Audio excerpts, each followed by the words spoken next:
सत्संग की आधी घड़ी तब के वर्ष 1000 तो भी बराबर है नहीं, कहे कबीर विचार।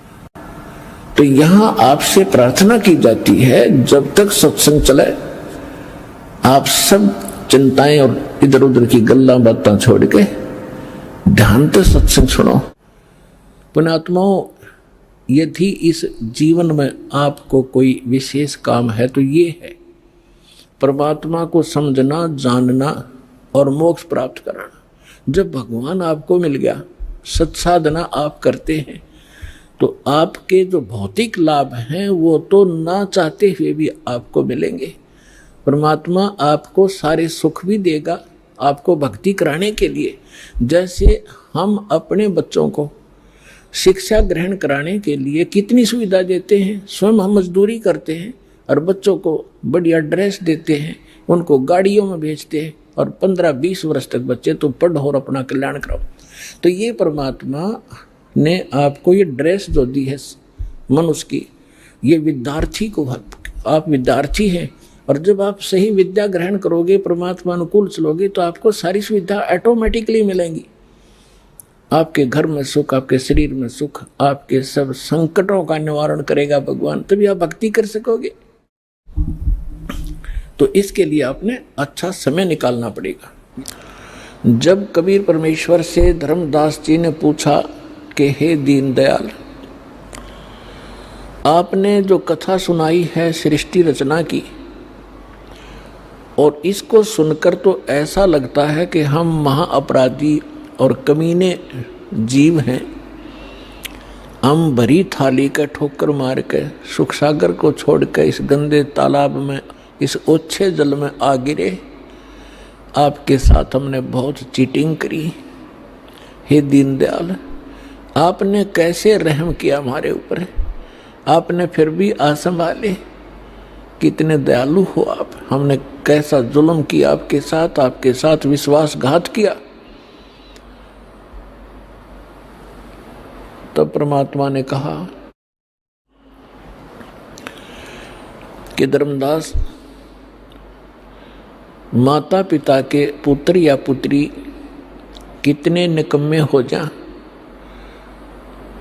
फिर भी वो चाहता है कि ये कभी सुधर जा और मेरे पास आ जाए तो मैं उनको सर्व लाभ दूं। अब ये सभी मेरी आत्मा है, मेरे से उत्पन्न है, मेरे शरीर से निकली है। परमात्मा ने अपने वचन से सभी की उत्पत्ति की है। अब हम परमात्मा के पेट से बाहर आए हैं, और जो भी माता अपने बच्चे को, बेटा या बेटी को जन्म देती है, उसको कितने प्यारे होते हैं।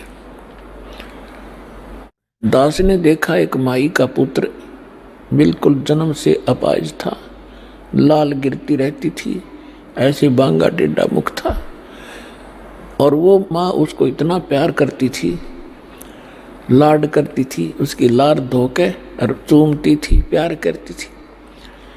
तो पुण्यात्माओं, हम उस परम पिता की आत्मा है जो हमारे लिए भटक रहा है। हम कितने निकम्मे हैं, कितने नालायक हो गए, फिर भी उसके हृदय में हमारी न्यारी कसक है। हमने क्या गलती की थी, ये सृष्टि रचना के द्वारा आपको बहुत बार बता रखी है। आज विषय दूसरा है, इस करके थोड़ा सा हिंट देंगे। जिसमें परमात्मा ने सतलोक, अलखलोक और ऊपर के अगम और अनामी लोक सभी उत्पन्न कर दिए अपने वचन से, अजर अमर। और परमात्मा ने सबसे पहले 16 पुत्रों की उत्पत्ति की, उससे पहले 16 द्वीप उत्पन्न किए, उनमें सबको रहने को कहा। उनमें से एक पुत्र अचिंत था, उससे कहा कि आप सृष्टि रचना करो। शेष उसको अपनी सामर्थ्य का आभास कराना था कि तुम कितने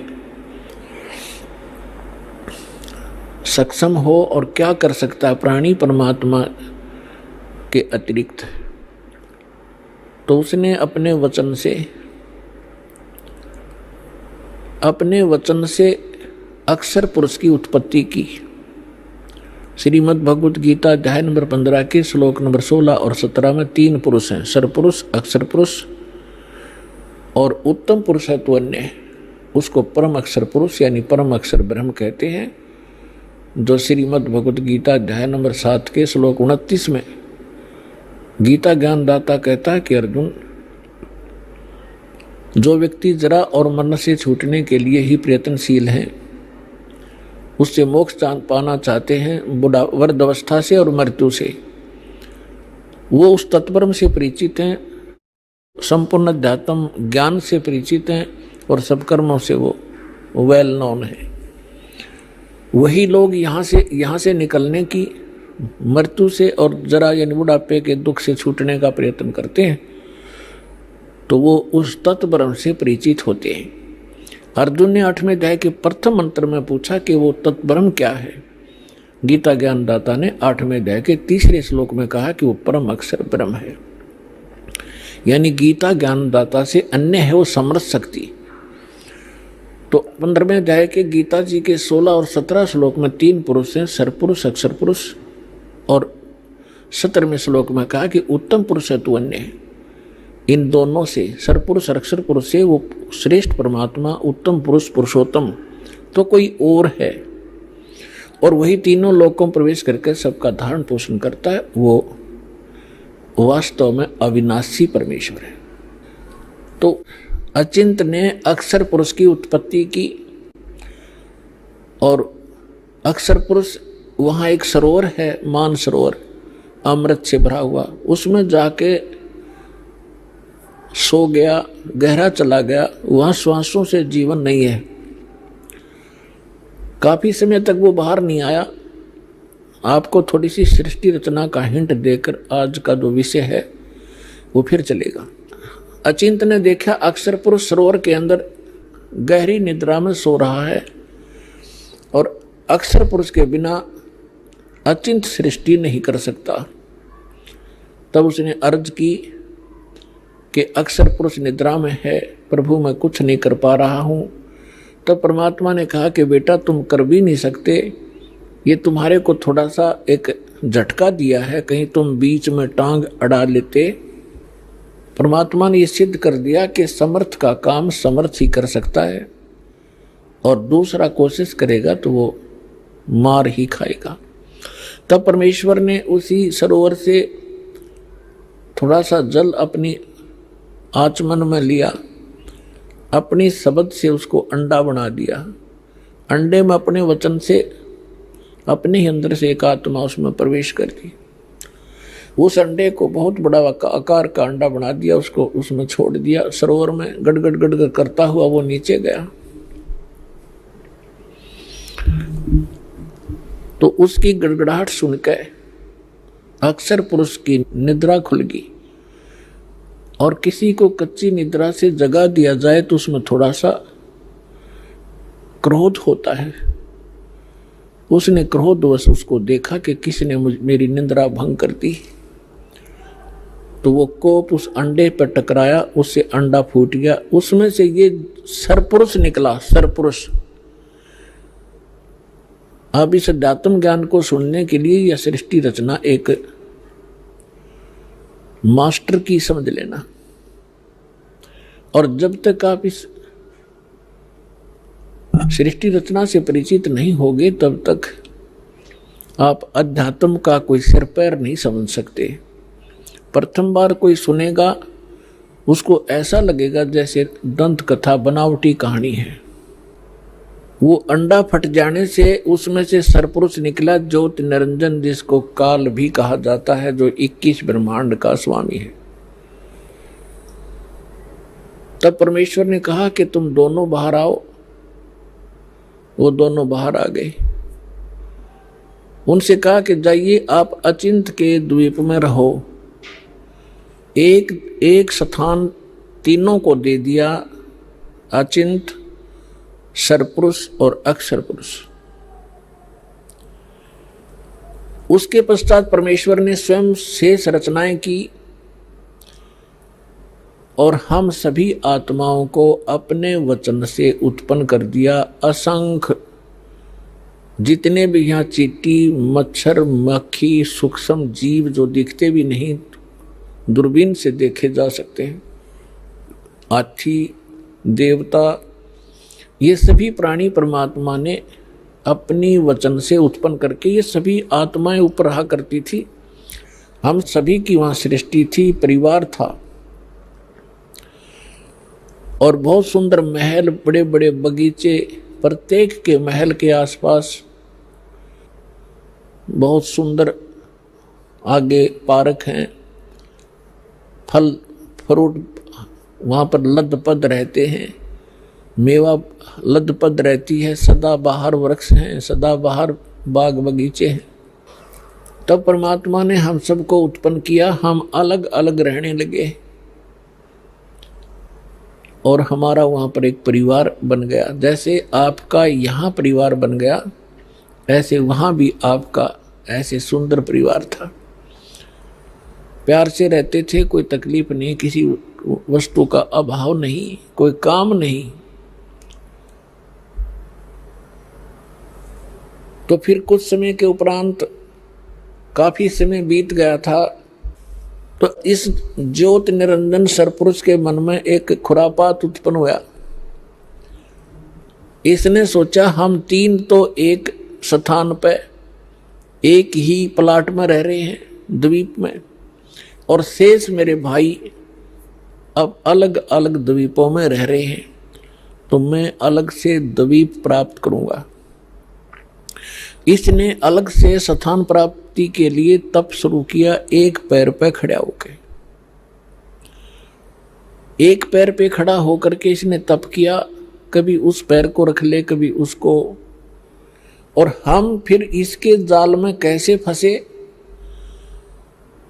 हम इस ज्योत स्वरूपी निरंजन को देखने लगे और इसके इस ड्रामे को, इस एक्टिंग को, इस तपस्या को हम देखकर प्रभावित हो गए और ये सोचने लगे बड़ा कमाल कर दिया इसने, एक पैर पर खड़ा है, ओहो कितने युग बीत गए, कितना समय बीत गया।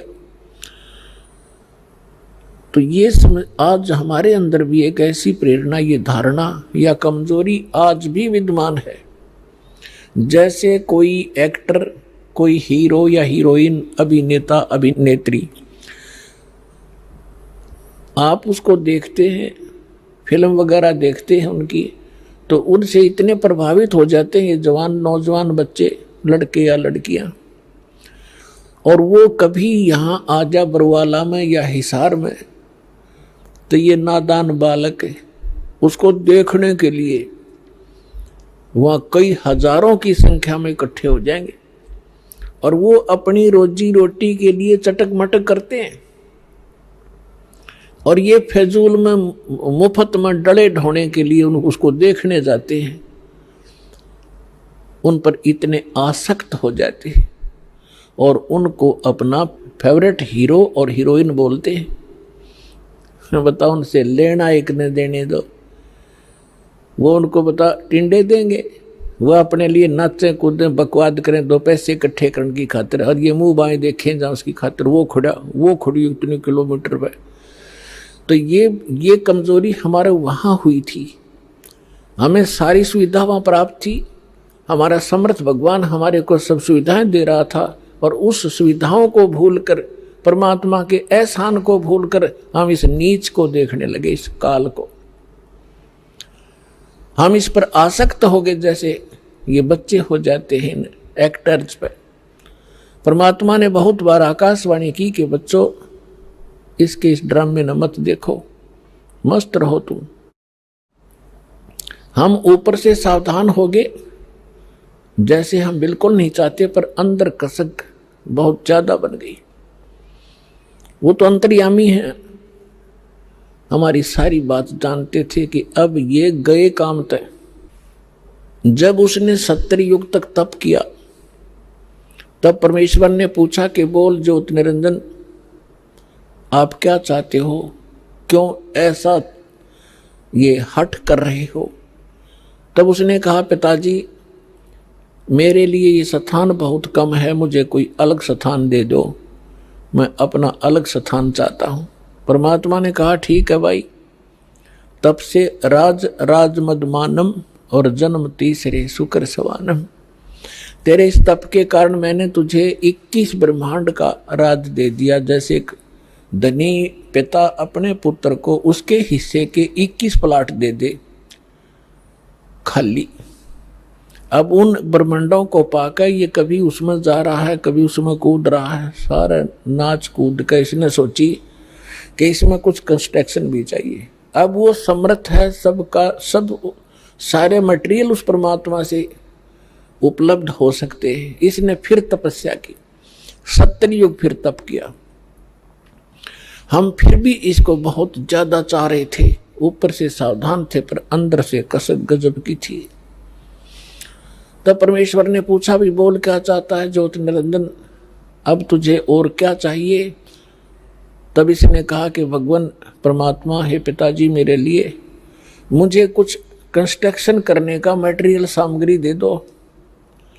तब परमात्मा ने इसको 5 तत्व और 3 गुण दे दिए और कहा ले बेटा खेल खिलौनों से।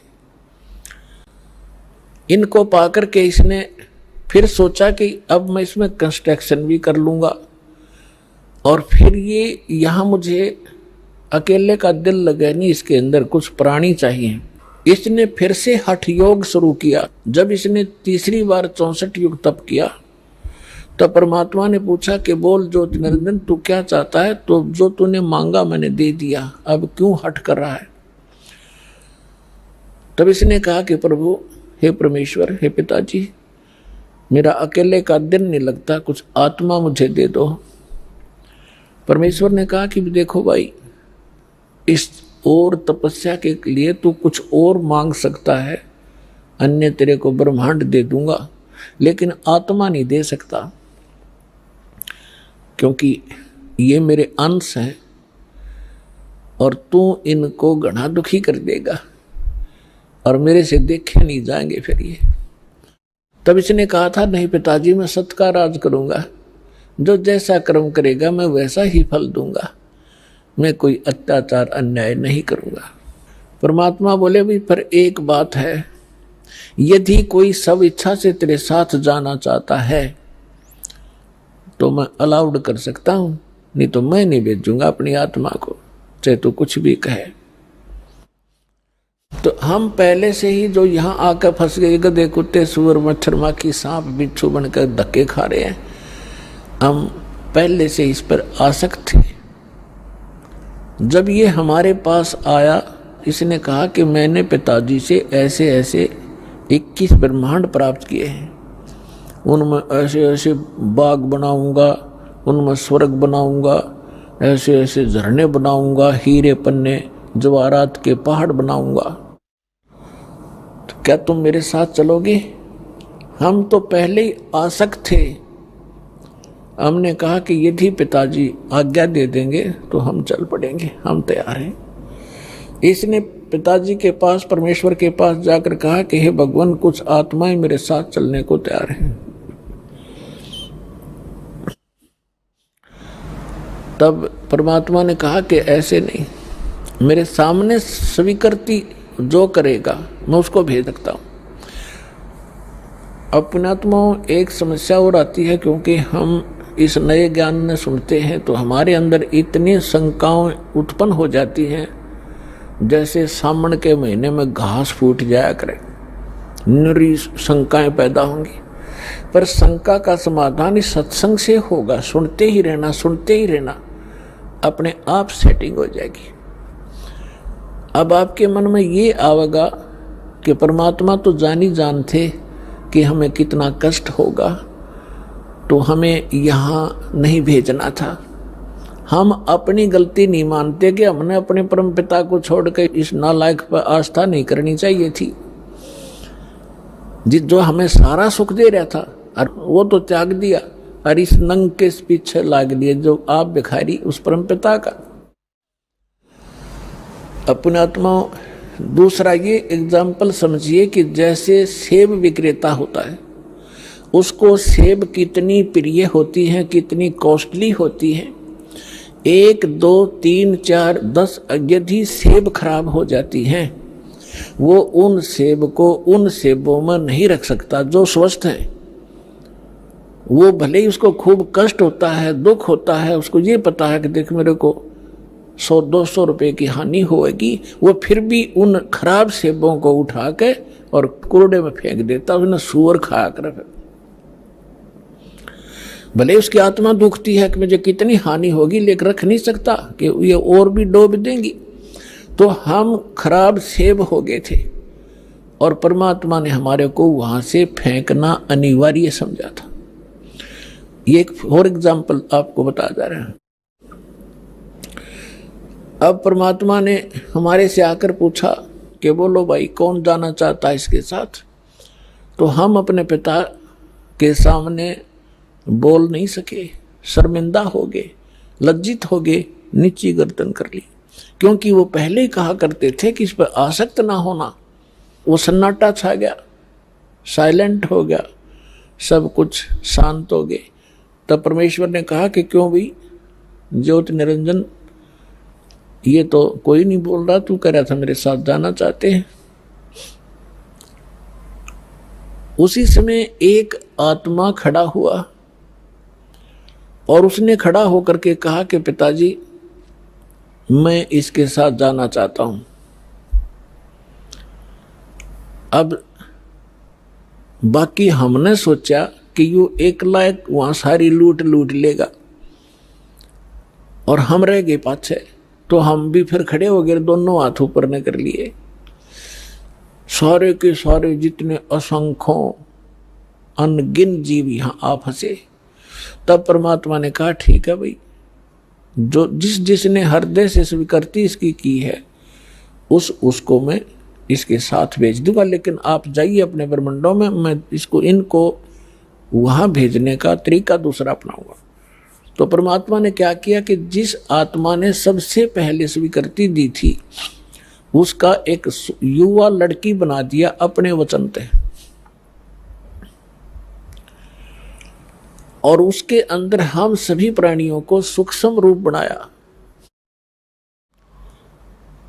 और सूक्ष्म बना दिया हमारा स्वरूप, और सभी को अपने वचन से उस लड़की के शरीर में प्रवेश कर दिया।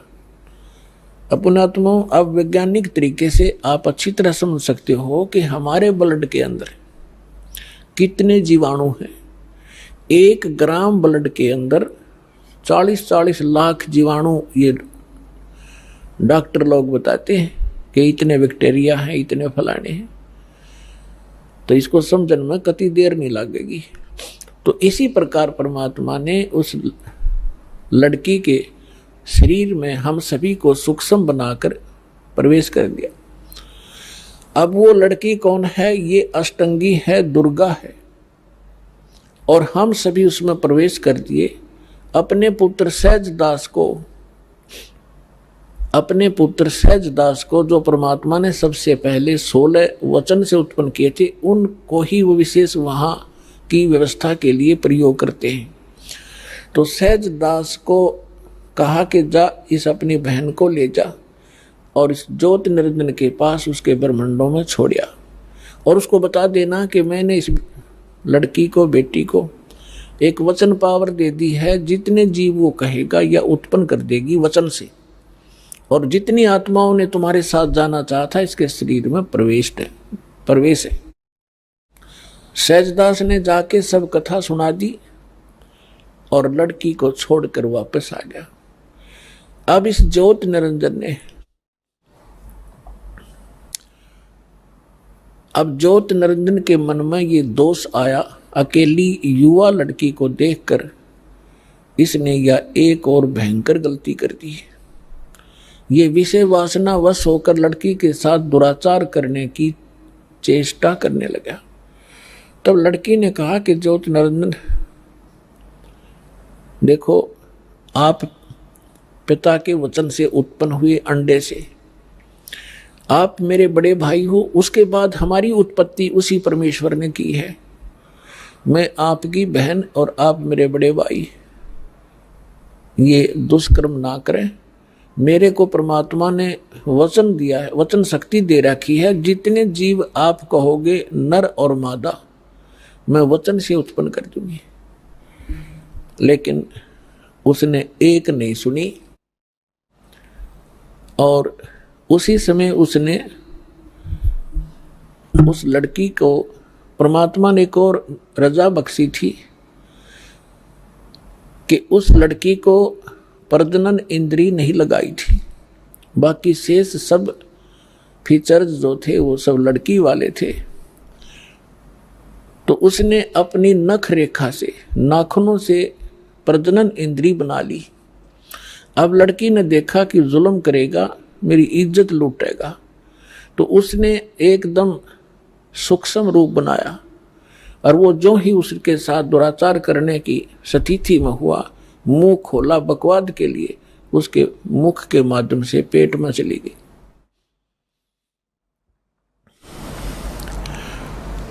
और वहां जाकर के उसने पुकार किया कि हे पिताजी मेरी रक्षा करो, मेरे साथ इसने ऐसा दुर्व्यवहार किया। परमात्मा को पता था कि तुमने यही टिंडे देगा यू, उनको पहले ही मालूम था। हो गया शुरू ड्रामा इसका। तब अपने पुत्र जोगजीत का रूप बना के, जो प्रथम 16 उत्पन्न हुए थे, उन्हीं के रूप में परमात्मा यहाँ आते हैं और उसके लोक में भी जोगजीत रूप बनाकर गए थे।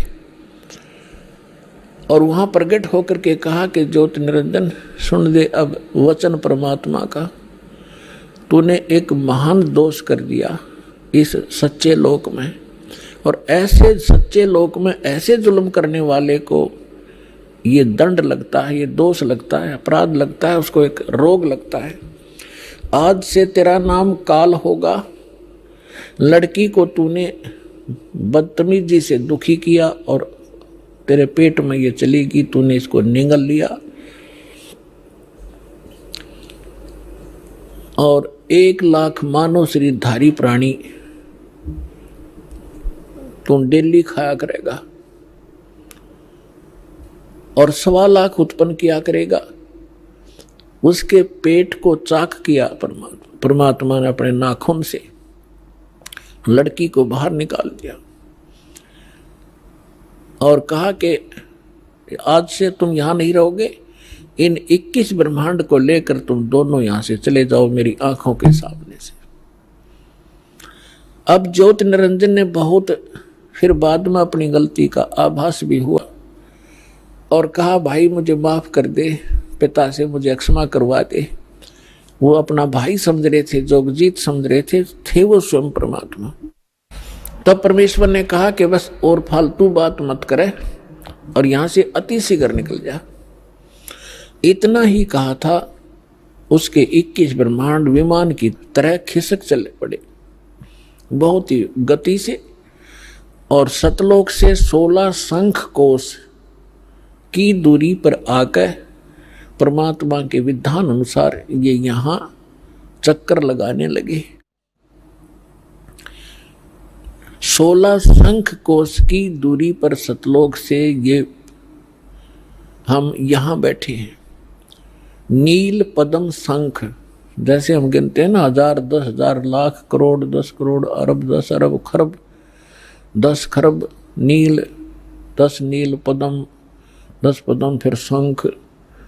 तो ऐसे 16 शंख कोश, एक कोश के अंदर लगभग 1.5 मील होता है और 1 मील में लगभग 1.5 किलोमीटर होता है, यानी लगभग 3-3.25 किलोमीटर एक कोश में होते हैं।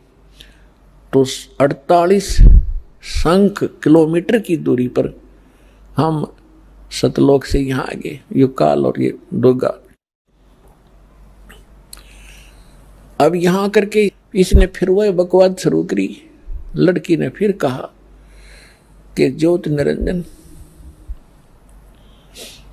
देख, जुल्म ना करे, पहले तो मैं तेरी बहन, तू मेरा बड़ा भाई, फिर मैं तेरे पेट से बाहर आई, तेरी बेटी होगी, और ये दोनों नाते पवित्र होते हैं, तो जुल्म ना करे। पर इसने एक नहीं सुनी और दुर्गा के साथ पति पत्नी व्यवहार किया और 3 पुत्र उत्पन्न किए। 3 पुत्र अष्टंगी जाए, ब्रह्मा विष्णु शिव नाम धराए। अपन आत्माओं यहाँ थोड़ा सा हिंट देंगे, क्योंकि आज का विषय एक बहुत ही अपने स्तर का होगा। क्योंकि एक तो ये सिद्ध करना अनिवार्य है कि हम जिसकी शरण ग्रहण किए हुए हैं वास्तव में यो परमात्मा है कि नहीं। तो ये परमात्मा अपने द्वारा रची हुई सृष्टि को स्वयं ही ठीक ठीक बताता है, और उस परमेश्वर ने अपनी रचना को, अपनी सृष्टि रचना को आप ही आके बताया है। आज तक ब्रह्मा विष्णु महेश की कोई उत्पत्ति करने वाला आदमी नहीं था। ऋषि वह ऋषि, चाहे कोई कितना विद्वान पाक रहा था। फिर क्या हुआ, अब थोड़ा सा ये मौखिक बता के फिर आपको शास्त्रों में दिखाऊंगा, तब आपका विश्वास दृढ़ होगा। तब ये तीनों पुत्र उत्पन्न हो गए। इसने क्या कर रखा है, ये देखिएगा एक ब्रह्मांड है, ये एक ब्रह्मांड है।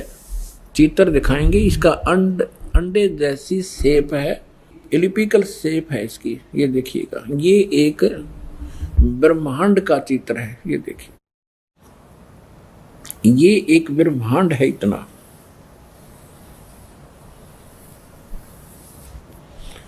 और इसमें क्या क्या स्थिति है देखिएगा।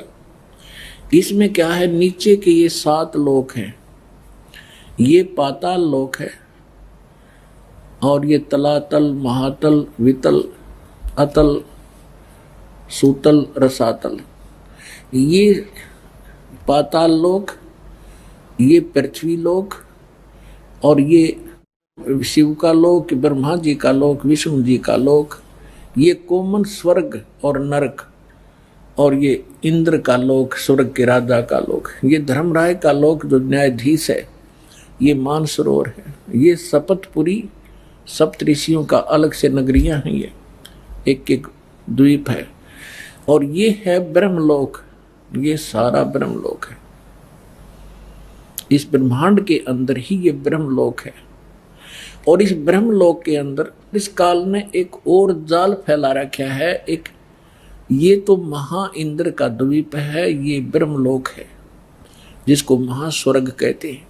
ये नकली सतलोक, नकली अलखलोक, नकली अगम और नकली अनामी लोक की रचना इस काल ने धोखा देने के लिए, जीवों को ये धोखा देने के लिए करवा रखी है। और ये दुर्गा का लोक है अलग से। ये समुद्र है शेष सारा, ये सब समुद्र है चारों तरफ, ये सारा समुद्र है। और यहाँ एक अलग से इसने गुप्त स्थान बना रखा काल ने, यहाँ कोई नहीं जा सकता इस काल की इच्छा बगैर। यहाँ इसने 3 स्थान बना रखे हैं, एक रजोगुण प्रधान नक्षत्र, एक सतोगुण प्रधान नक्षत्र, एक ये तमोगुण प्रधान नक्षत्र। अब जैसे पुण्यात्माओं, जैसे किसी कक्ष में, किसी मकान में, बिल्डिंग में, हाउस में 3 कक्ष हों और एक कक्ष में लगे हों ये अश्लील चित्र, और दूसरे में लगे हों साधु संत फकीरों के, महापुरुषों के, भक्तों के चित्र, और तीसरे में लगे हों शहीदों के, सूरवीरों के चित्र। तो जब व्यक्ति उन अश्लील चित्रों वाले कक्ष में प्रवेश करेगा, उनकी देखकर उन बकवादों को मन में उसी प्रकार के भाव नेचुरली रहेंगे, चाहे वो 2 घंटे रहे, चाहे 3 घंटे रहे, उनमें दृष्टि पड़ी ना और मन में वो दोष उत्पन्न हो गए, तो उसमें वो रजोगुण युक्त रहेगा। और जब सतोगुण प्रधान स्थान पर जाके, जहाँ साधु संत फकीरों के, महापुरुषों के चित्र लगे हों, उनकी हिस्ट्री लिखी हो, तो वहां जाकर के उसमें अपने आप एक साधु जैसा स्वभाव बन जाता है। और तीसरे जहाँ सूरवीरों के, शहीदों के फोटो लगे हों, तो उनकी कथाओं से उनके बलिदान को देखकर वैसा ही स्वभाव बन जाता है। इस काल ने ये जाल फैला रखे, ये परमात्मा कबीर जी ने आके हमें बताया। अब भगवान बिना या इसकी जड़ में कौन खोदे, ऐसा जाल फैला रखा ब्रह्मा विष्णु में, इसको पता नहीं हमारा पिता कौन है। और उस परम पिता ने आके इनकी एक एक दाना दाना गिनवा दिया। तो इसने क्या कर रखा है कि जैसे ही बाप ने देखा, ये देखिएगा इस स्थान पर ये 3 ऐसे लंबे चौड़े क्षेत्र है। ये तो वैसे दिखा रखे आपको, ये बहुत हजारों किलोमीटर, हजारों कोस का क्षेत्र है। इस क्षेत्र में ये रजोगुण प्रधान क्षेत्र है। तो ये क्या करता है, इसमें स्वयं ये ब्रह्मा का रूप बना लेता अपने पुत्र, जैसे ये ऐसा रूप, और अपनी पत्नी दुर्गा को रखता है सावित्री रूप में। इन दोनों के योग से, पति पत्नी व्यवहार से जो पुत्र उत्पन्न होता है वो ऐसी शकल का और इसी विचारों का बन जाता है। ये तब तक इसी में रहते हैं जब तक इसका जन्म ना हो ले, और फिर उसको वहीं परवरिश के लिए रख देते हैं, कोमा में रखते हैं। जब तक ये युवा नहीं हो जाते तो ये कोमा में रखते हैं और वैसे उनकी परवरिश जारी रखते हैं। उसके बाद फिर ये यहाँ आ जाते हैं सतोगुण प्रधान क्षेत्र में। यहाँ ये विष्णु रूप बना लेता है और अपनी पत्नी दुर्गा को ये लक्ष्मी रूप बना लेता है। इन दोनों के संयोग से जो पुत्र उत्पन्न होता है वो सतोगुण युक्त हो जाता है और इस जैसी ही शकल का बन जाता है। और यहाँ देखिएगा, और जब ये तमोगुण प्रधान क्षेत्र में जाता है तो वहाँ ये ऐसी वेशभूषा बना लेता है और दुर्गा को ये ऐसे पार्वती जैसी शकल बनाकर वहाँ रखता है। इन दोनों के संयोग से जो पुत्र उत्पन्न होता है वो इस जैसी शकल का बन जाता है। फिर इन तीनों को ये कोमा में रख देता है और जब ये जवान हो जाते हैं, युवा हो जाते हैं, इन तीनों को इकट्ठा कर देता है। अब इससे पहले हम आपको परमात्मा कबीर जी द्वारा अपनी ये सारी हमारी सृष्टि रचना सुना रखी है और ब्रह्मा विष्णु महेश के कौन माता पिता हैं वो थोड़ा सा हिंट दूंगा।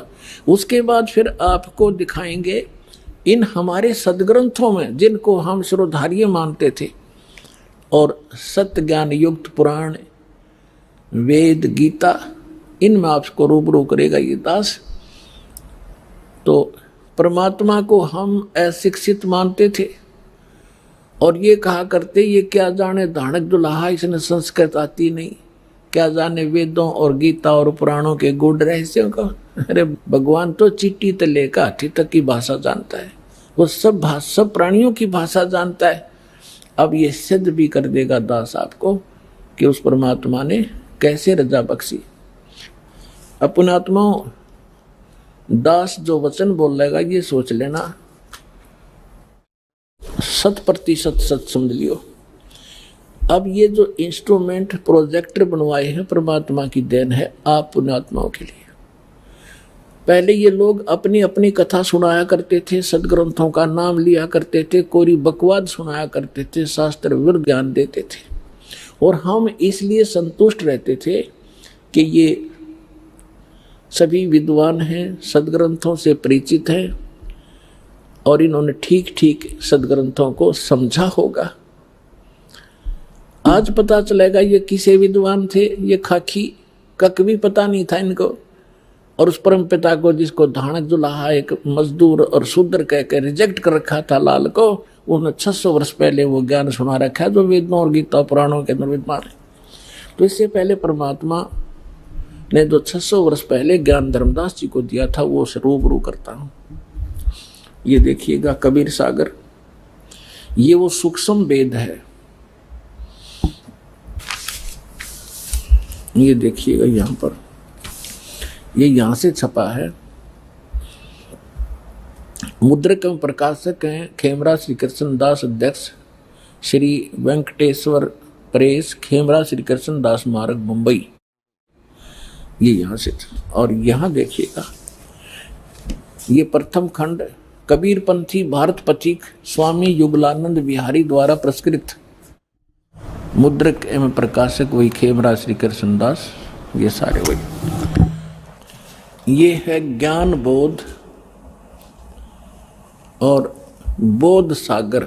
कबीर सागर का एक अध्याय है बोध सागर, और उसमें ये ज्ञान सागर एक बोध सागर खंड है, ज्ञान बोध एक इसमें चैप्टर है, और ये 21 पृष्ठ पर आपको सुनाएंगे। यहां कहा है, धर्मदास ये जग बोराना, कोई न जाने पद निर्वाणा। परमात्मा धर्मदास जी से कह रहे थे कि धर्मदास, इस मोक्ष मार्ग को से कोई परिचित नहीं है, और ना ब्रह्मा विष्णु महेश की सतिथि से परिचित हैं। ये सारा विश्व भ्रमित है, ये सब यथार्थ ज्ञान से परिचित नहीं है, इसलिए मैं तेरे को ये कथा सुनाई है। देखिएगा, धर्मदास ये जग बोराना, कोई न जाने पद निर्वाणा। निर्वाण माने मोक्ष मार्ग, पद माने मार्ग। यही कारण में कथा पसारा, जग से कहिए वो राम नियारा। ये गलती से मिसप्रिंट है। यही ज्ञान जग जीव सुनावो, सब जीवों का भरम नसावो।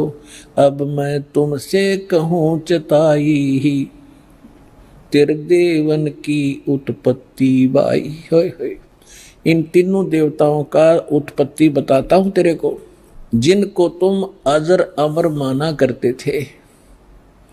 इनके कोई माता पिता नहीं, ये सर्वेश्वर हैं, ये अजर अमर हैं। अब तुम्हें दिखाता सुनाता हूं इन तीनों देवताओं की उत्पत्ति। अब मैं तुमसे कहूँ चिताई, त्रिदेवन की उत्पत्ति भाई। कुछ संक्षेप कहूँ गहुराई, सब संशय तुमरे मिट जाई।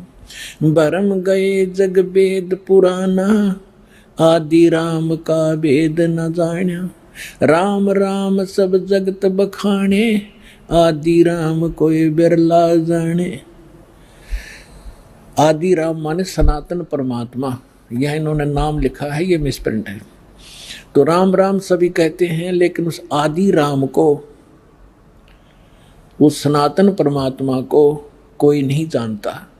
देखिएगा, अब मैं जो कथा सुनाने जा रहा हूं, ज्ञानी सुने जो सो हृदय लगाई, मूर्ख सुने तो गम ना पाई। विद्वान पुरुष सब प्रमाणों को देखेंगे, तुरंत स्वीकार कर लेंगे, और जो मूर्ख होंगे या कोई जानबूझ के ईर्षावश नहीं स्वीकार करेंगे, तो उनकी बात यहाँ नहीं है। जो बुद्धिमान होंगे इस ज्ञान को तुरंत हृदय से लगाएंगे। अको हो सारे प्रमाण है।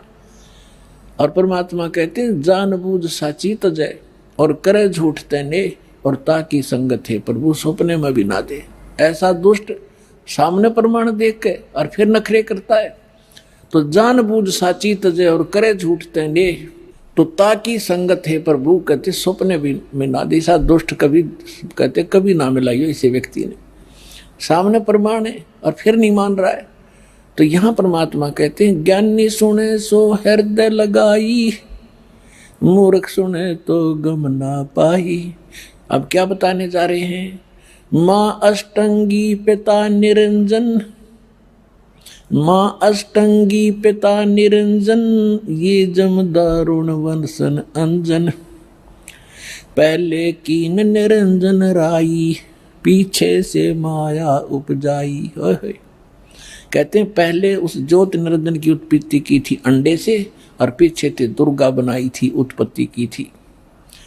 पहले कीन निरंजन राई, पीछे से माया उपजाई। माया रूप देख अति शोभा, देव निरंजन तन मन लोभा।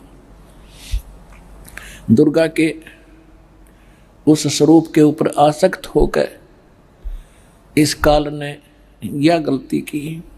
कामदेव धर्मराय सताए, देवी को तुरंत धर खाए। इसके अंदर विषय वासना प्रबल हुई। धर्मराय इस काल को भी कहते हैं। इसने कहा था मैं सत्य का राज करूंगा, मैं धर्म का राज करूंगा, तो तब इसको धर्मराय कहा करते थे। और जब इसने लड़की के साथ जुल्म किया, इसको काल कहा गया। अब क्या कह रहे हैं? माया रूप देख अति शोभा, देव निरंजन तन मन लोभा। काम देव धर्मराय सताए, हे देवी को तुरंत दर खाए। पेट से देवी करी पुकारी, हे साहेब मोहे करो उबारी। टेर सुनी सतगुरता आए, अष्टंगी के बंद छड़वाए। अब यहाँ पर इन कबीर पंथियों ने थोड़ा बहुत अपने हिसाब से 19-21 कर दिया। इसमें लिखा है परमात्मा ने कहा था टेर सुनी तहाँ हम आए, और परमात्मा ने इस मूल ज्ञान को थोड़ा छुपाना था, इसलिए इन्होंने कबीर पंथियों के समझ में नहीं आई। ये कबीर जी को तो सतगुरु मानते हैं और सतपुरुष को निराकार बताते हैं, इन दोनों को अलग अलग मानते हैं, तो इनको ज्ञान नहीं था। अब क्या कहते हैं? धर्मराय को हिकमत कीना, इस काल ने नखरेखा से भग कर लीना। दुर्गा को नाखनों की से द्वारा स्त्री इंद्री लगाई। धर्मराय करे भोग विलासा, माया को रही तब आशा। यानी अष्टंगी प्रेग्नेंट हुई। 3 पुत्र अष्टंगी जाए, जाए माने उत्पन्न किए, और ब्रह्मा विष्णु शिव नाम धराए। ओए होए, 3 पुत्र अष्टंगी जाए, ब्रह्मा विष्णु शिव नाम धराए। 3 देव विस्तार चलावे, इनमें ये जग धोखा खावे। पुरुष गम कैसे कोई पावे, काल निरंजन जग भरमावे। पुरुष माने परमात्मा, सतपुरुष की गम माने उसकी जानकारी कैसे कोई पावे, ये काल सबको भ्रमित रखता है अज्ञान के द्वारा।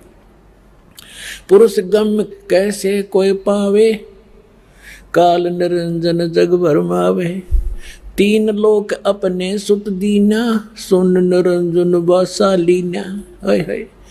3 लोक अपने पुत्रों को देके सुन में ये स्वयं वास करता है। अलख निरंजन सुन ठिकाना, ब्रह्मा विष्णु शिव भेद न जाना। 3 देव सो उसको धावे, निरंजन का वे पार न पावे। अलख निरंजन बड़ा बटपारा, 3 लोक जीव करे आहारा। ब्रह्मा विष्णु शिव नहीं बचाए, सकल खाए पुन धूर उड़ाए। 3 के सुत हैं तीनों देवा, अंदर जीव करते हैं सेवा। ओए होए, अपनात्माओं परमात्मा कहते हैं ये तत्व ज्ञानहीन अंधे प्राणी इस काल के पुत्रों ब्रह्मा विष्णु में इसकी पूजा करते हैं। 3 के सुत हैं ये तीनों देवा, ये अंदर जीव करते हैं सेवा। इस काल के पुत्रों को अजरो अमर जान के इन्हीं पर आश्रित रहे। और परमात्मा कहा करते 3 देव की जो करते भक्ति, उनकी कदे ना होवे मुक्ति। तो उस समय इतना विरोध हुआ था भगवान का, परमात्मा के साथ जो सितम ढाए थे इन दुष्टों ने। आज कलेजा मुंह को आजाद, वो कथा कभी कभी सुनाएंगे आपको रह रह कर। पहले दास चाहता है कि आपको ज्ञान से परिपूर्ण करें, फिर उसके बाद आप सारी बातों को जो भी दास मुख से बोलेगा सारी सच्ची मानोगे और वो सत्य ही होंगी। 3 के सुत हैं तीनों देवा, ये अंदर जीव करते हैं सेवा। सेवा माने पूजा। इनके 3 यानी उन दोनों के, काल और दुर्गा के पुत्र हैं ये तीनों देव, और ये तत्व ज्ञानहीन प्राणी इनकी पूजा करते हैं।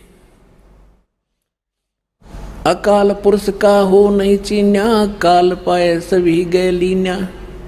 3 देव और असुर अवतारा, ताको भजय सकल संसारा। ब्रह्मा विष्णु महेश और इन्हीं के अवतार राम और कृष्ण को ये सारा संसार उन्हीं को भजता है, उन्हीं की पूजा करता है।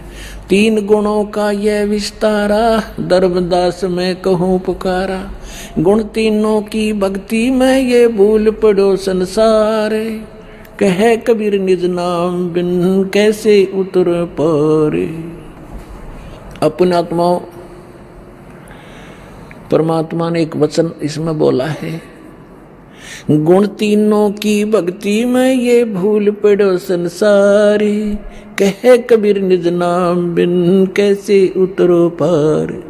ये 3 गुण क्या है? ये तीन गुण कौन है? रजगुण ब्रह्मा, सतगुण विष्णु, तमगुण शिव जी। और इसको परमात्मा को कबीर साहब को अशिक्षित कहा करते, शूद्र कहा करते। ये धानक ये दुलाहा क्या जाने सदग्रंथों के गूढ़ रहस्यों को। और परमात्मा ने वो अमृत वचन बोल रखे हैं, इतने गूढ़ शब्द बोल रखे हैं, ये नकली नहीं समझ सके उस परमात्मा के गूढ़ रहस्यों को। और परमात्मा सारे गूढ़ रहस्यों से परिचित थे। ये देखिएगा मार्कंडेय पुराण, इन्हीं और गीता प्रेस गोरखपुर तो ऐसा है समझ लो जो ऑथेंटिक रिकॉर्ड हिंदू धर्म के लिए। ये मार्कंडेय पुराण सचित्र मोटा टाइप केवल हिंदी, गीता प्रेस गोरखपुर से प्रकाशित है। इसके 123 पृष्ठ पर ले चलते हैं आपको। 122 तो यहाँ पर है संक्षिप्त मार्कंडेय पुराण, यहाँ से शुरू होता है। मार्कंडेय जी कह रहे हैं, मार्कंडेय जी बोले मुने, हम यहाँ आ जाते हैं इसके कति सामने। रजोगुण प्रधान, रजोगुण प्रधान ब्रह्मा और तमोगुण प्रधान रुद्र और सत्व प्रधान विश्वपालक विष्णु हैं। यही तीन देवता हैं और यही तीन गुण हैं। और थोड़ा सा पक्का कर दूं, ये देखिएगा, ये है श्रीमद् देवी भागवत हिंदी टीका सहित भाग 1। इसमें संस्कृत भी साथ है और ये सबसे बड़ा काम इसमें ये है, संस्कृत भी साथ है, हिंदी अनुवाद भी है। अत श्री देवी भागवतम सभाष्टिकम समातम, खेमरा श्री कृष्णदास प्रकाशन, मुंबई। ये इसका 3रा स्कंद है।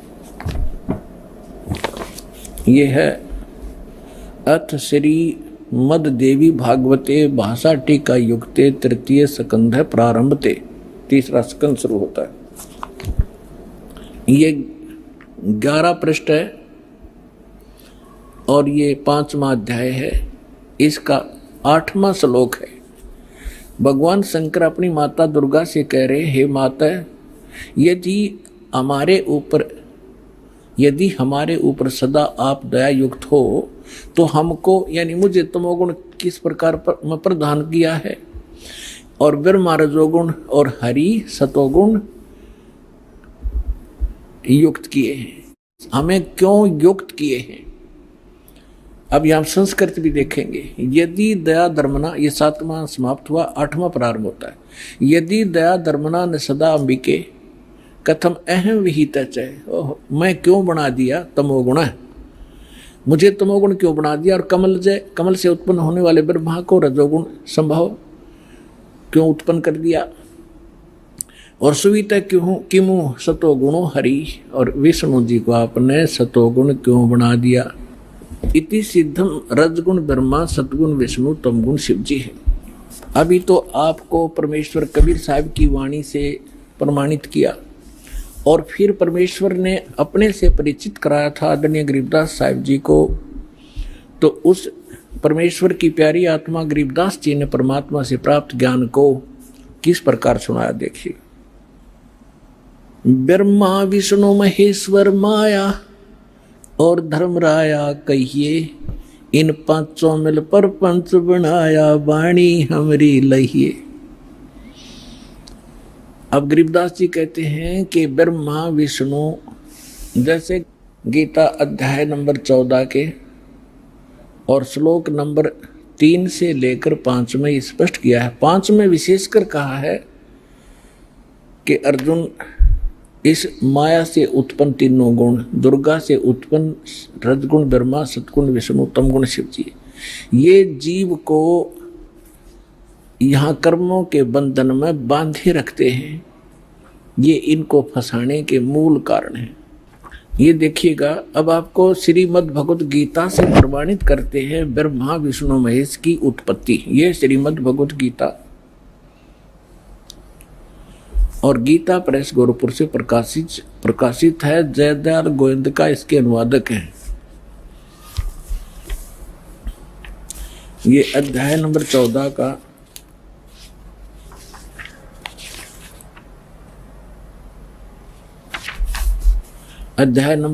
का श्लोक नंबर 3 से 5 सुनाएंगे आपको। ये 3 इसमें क्या कहा है कि अर्जुन मेरी ये महत ब्रह्म रूप मूल प्रकृति। अब आपको दास ने श्रीमद् देवी भागवत के 3रे स्कंद में विष्णु जी कहते हैं अपनी माता दुर्गा को कि तुम शुद्ध स्वरूपा हो, ये सारा संसार तुमसे उद्भासित हो रहा है। मैं ब्रह्मा और शंकर आपकी कृपा से विद्यमान है। हमारा आविर्भाव माने जन्म और तिरोभाव माने मृत्यु होता है और आप ही पूर्ण प्रकृति हैं। और इसमें रुद्र संहिता शिव पुराण के अंदर आपको दिखाया था कल कि इस सदाशिव काल रूपी ब्रह्म ने अपने ही विग्रह से दुर्गा निकाली और उसको प्रकृति भी कहते हैं।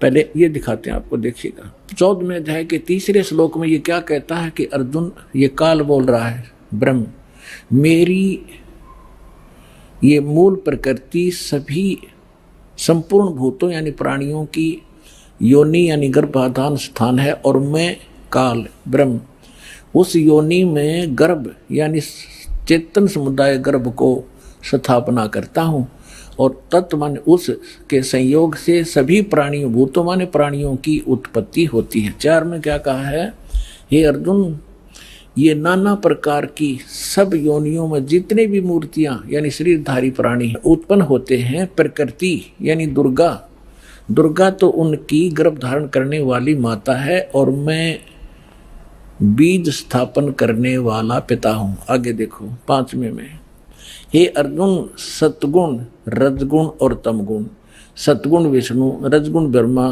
तमगुण शिव जी ये प्रकृति से उत्पन्न दुर्गा से उत्पन्न और तीनों गुण रजगुण ब्रह्मा सतगुण विष्णु तमगुण शिव जी अविनाशी जीवात्मा को शरीर में फंसाए रखते हैं, बांधे रखते हैं कर्मा के अनुसार।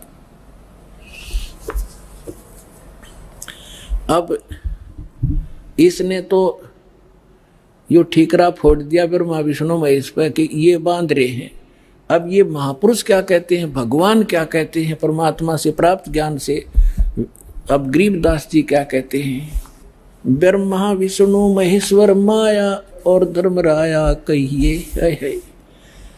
क्या कह रहे हैं कि ब्रह्मा विष्णु अकेले दोषी नहीं हैं, ये धर्मराय माने काल और या दुर्गा ये इन पांचों ने तुम्हें फंसा रखा है अकेले। इसने ब्रह्मा विष्णु महेश दोषी बना दिए।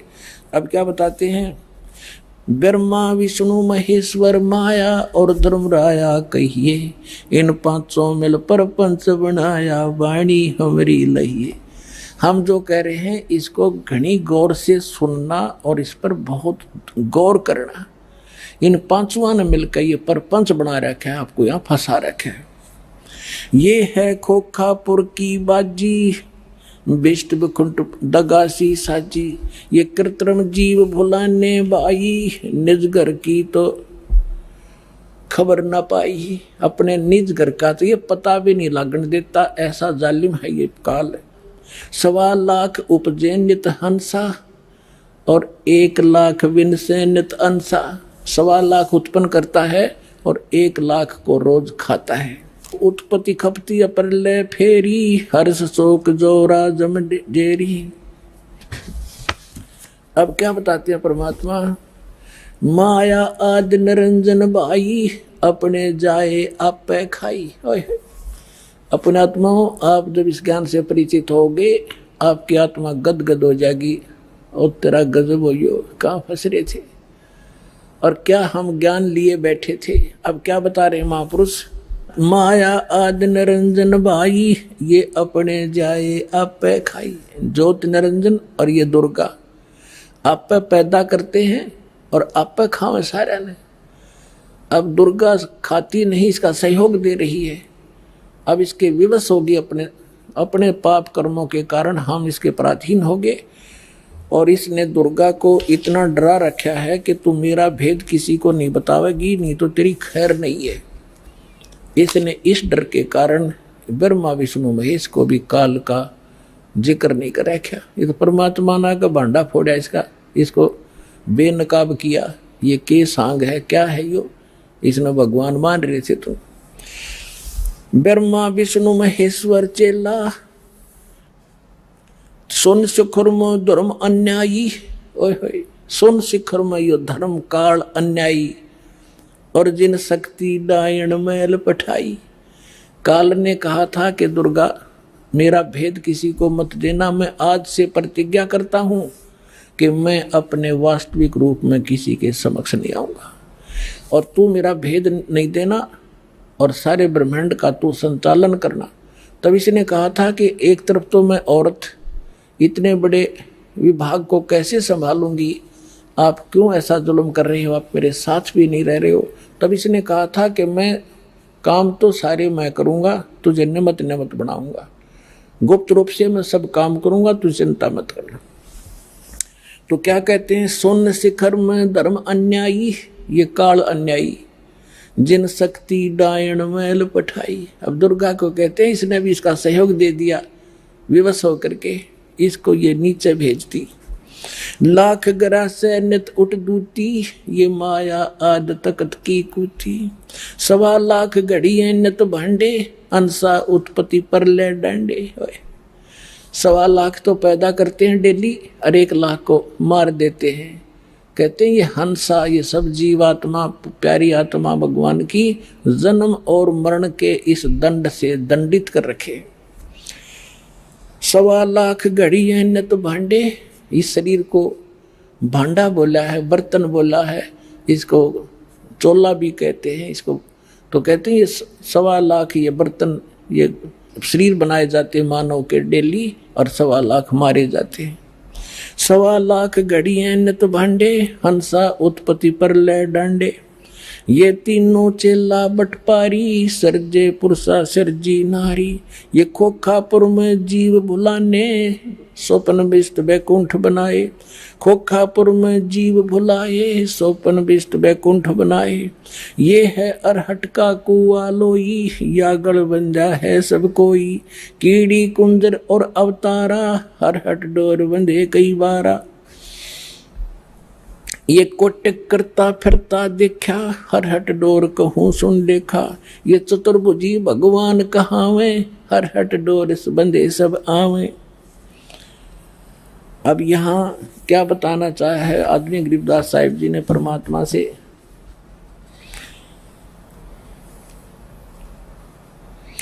ब्रह्मा विष्णु महेश्वर माया और धर्मराया कहिए। इन 500 मिल पर पंच बनाया, वाणी हमरी लइए। इन 500 मिल जीव अटकाए, हम युगन युगन आण छुटाए। गरीबदास साहिब कहते हैं, भगवान कबीर साहब बता रहे हैं कि इन 500 ने मिलकर जीवों को फंसा रखा है, और हमने युगों युगों में आकर और इन जीवों को छुटाया और सतलोक ले गए। बंदी छोड़ हमारा नामम, अदर अमर है अस्थिर ठामन। पीर पैगंबर कुतुब ओलिया, सुर नर मुनि जन ज्ञानी। ओए होए, पीर पैगंबर कुतुब ओलिया, सुर नर मुनि जन ज्ञानी। एत्या को तोरा ना पाया, जम के बंदे प्राणी। पुण्यात्माओं,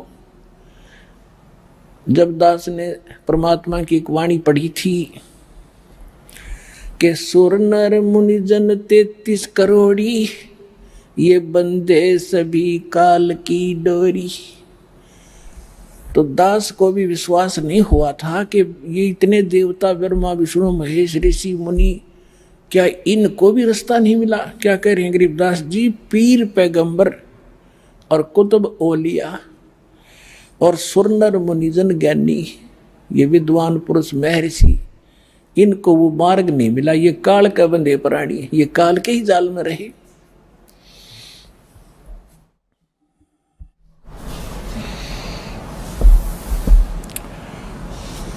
अमर करूं सतलोक पठाऊं, ताते बंदी छोड़ कहाऊं। अब कबीर साहब कहते थे, मैं अमर करूं और तुम्हें यहाँ से काल के जाल से छुटवाऊं, इसलिए मैं बंदी छोड़ कहलाता हूँ, यानी काल के बंधन से छुटवाने वाला।